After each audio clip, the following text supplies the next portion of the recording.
উজনি অসমৰ পৰা মিয়াখেদা অভিযানক লৈ পূৰ্বৰ ৩৪ নং অভয়াপুৰী উত্তৰ বিধানসভা সমষ্টিৰ প্ৰাক্তন বিধায়ক আব্দুল হাই নাগৰীৰ প্ৰতিক্ৰিয়া প্ৰকাশ। আমছুৰ প্ৰতিষ্ঠাপক সভাপতি তথা প্ৰাক্তন বিধায়ক আব্দুল হাই নাগৰীয়ে মিয়া শ্ৰমিকক ভাবুকি দি ২৪ ঘণ্টাৰ ভিতৰত উজনি অসম এৰাৰ নিৰ্দেশ দিয়া কাৰ্যক গৰিহণা দিয়ে। অসম সভা বীৰ লাচিত সেনাই ভাবুকি দিয়া সংগঠনৰ বিৰুদ্ধে চৰকাৰে ব্যৱস্থা ল'ব লাগিছিল যদিও চৰকাৰৰ মৌনতাই উগ্ৰ সংগঠনসমূহক সন্মতি জনাই আছে বুলি মন্তব্য কৰে বিধায়কগৰাকীয়ে। গণতান্ত্ৰিক দেশ এখনৰ বাবে এয়া অশুভ লক্ষণ। এনেকুৱা কাৰ্যক নেতাজনে গৰিহণা আৰু ধিক্কাৰ জনায়। অনুগ্ৰহ কৰি ফলো, লাইক, কমেণ্ট আৰু শ্বেয়াৰ কৰিব টু দ্য পইণ্ট পেজটো। ধন্যবাদ ইমান সময় টু দ্য পইণ্ট চাই থকাৰ বাবে। কিছু অবৈধ সংগঠনে মিয়া মুছলমান শ্ৰমিকৰ ওপৰত অত্যাচাৰ কৰিছে আৰু ভিডিঅ'ত দেখিলোঁ যে তেওঁলোকক ২৪ ঘণ্টাৰ ভিতৰত উজনি অসম ত্যাগ কৰিবলৈ কৈছে। যে এইটো উগ্ৰবাদ, এইটো অন্যায় অত্যাচাৰ উগ্ৰবাদ, ইয়াৰ কোনো বিধি বিচাৰ চৰকাৰে কৰা নাই। চৰকাৰে কৰিব লাগিছিল, চৰকাৰে এইটোৰ ব্যৱস্থা ল'ব লাগিছিল, কিন্তু চৰকাৰ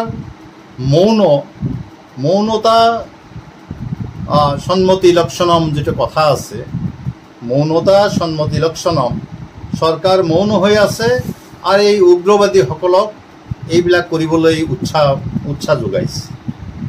গতিকে এই যে উজনি অসমৰ শিৱসাগৰৰ, বিশেষকৈ শিৱসাগৰৰ ভিডিঅ' এটা দেখিলোঁ যে শ্ৰমিক, নগাঁও অঞ্চলৰ পৰা যোৱা শ্ৰমিক যিসকলে তাত কাম কৰি আছে, এই কাম কৰা মানুহখিনিক তেওঁলোকে দাবী ধমকি দিছে ২৪ ঘণ্টাৰ ভিতৰত উজনি অসম ত্যাগ কৰিব লাগে।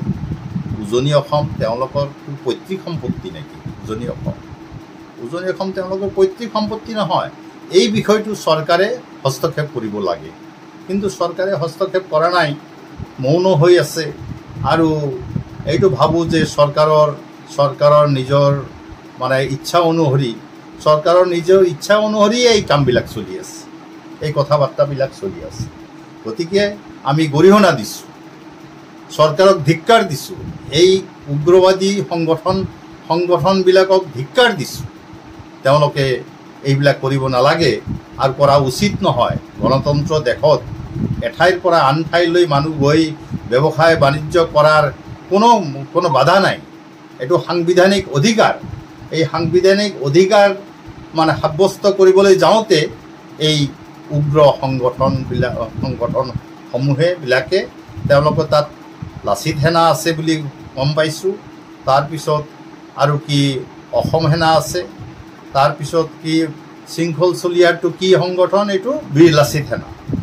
এওঁবিলাকে এইবিলাক কৰি আছে আৰু চৰকাৰৰ মৌনতাৰ বাবেই এইবিলাক কৰিবলৈ সুবিধা পাইছে। গতিকে চৰকাৰক ধিক্কাৰ দিছোঁ আৰু এই সংগঠনবিলাকক ধিক্কাৰ দিছোঁ।